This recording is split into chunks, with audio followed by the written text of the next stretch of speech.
चलो बच्चों, चलिए प्रश्न को देखते हैं। प्रश्न दिया है, ग्लाइकोलिसिस या ग्लाइकोलाइसिस की प्रक्रिया संपन्न होती है। इसे हम ग्लाइकोलाइसिस या ग्लाइकोलिसिस के नाम से भी जानते हैं।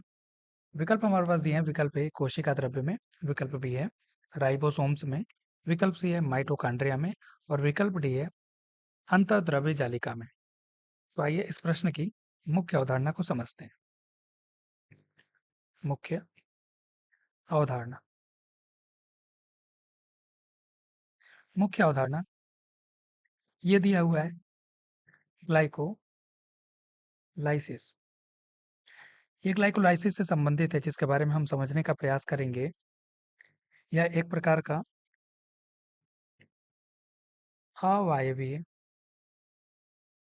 या अनाक्षी कोशिकीय श्वसन है। कोशिकीय श्वसन का प्रकार है, जहां पर क्या होता है, ऑक्सीजन की अनुपस्थिति में ग्लूकोज का विखंडन होता है। ठीक है, तो हमने ये देखा कि ग्लाइकोलाइसिस की जो प्रक्रिया होती है, इसमें इसे हम क्या बोलते हैं, अवायवीय या अनाक्षी कोशिकीय श्वसन होता है। ये कोशिका के अंदर संपन्न होता है, जहां पर ऑक्सीजन की अनुपस्थिति में ग्लूकोज का विखंडन होता है। ये चीज़ हमने समझ लिया। अब हम आते हैं अपने विकल्पों के ऊपर कि ये कहाँ पर संपन्न होता है। तो सबसे पहले हम देखेंगे, इसको हमने बताया एक तरह का क्या है, ये कोशिकीय श्वसन होता है। तो कोशिकीय श्वसन जो होता है, तो यह कहाँ पे होता है, कोशिका के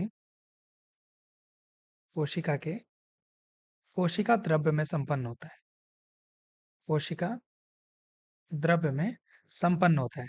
अब आइए हम विकल्पों के बारे में बात करें। तो ये लिखा है कोशिका द्रव्य में, तो यह विकल्प हमारा सही हो जाएगा। अगर हम बात करें राइबोसोम में, तो ये गलत हो जाएगा, क्योंकि राइबोसोम में क्या होता है, राइबोसोम के द्वारा प्रोटीन संश्लेषण की प्रक्रिया संपन्न होती है। ये इसलिए विकल्प गलत हो जाएगा। माइटोकॉन्ड्रिया में भी गलत हो जाएगा, क्योंकि माइटोकॉन्ड्रिया में क्या होता है, वायवीय श्वसन होता है। वायवीय श्वसन इसलिए गलत हो जाएगा। और अंतःप्रद्रव्य जालिका भी गलत विकल्प हो जाएगा। तो इस आधार पे हमने देखा कि हमारा विकल्प नंबर ए जो कोशिका द्रव्य था, ये हमारा सही उत्तर हो जाएगा।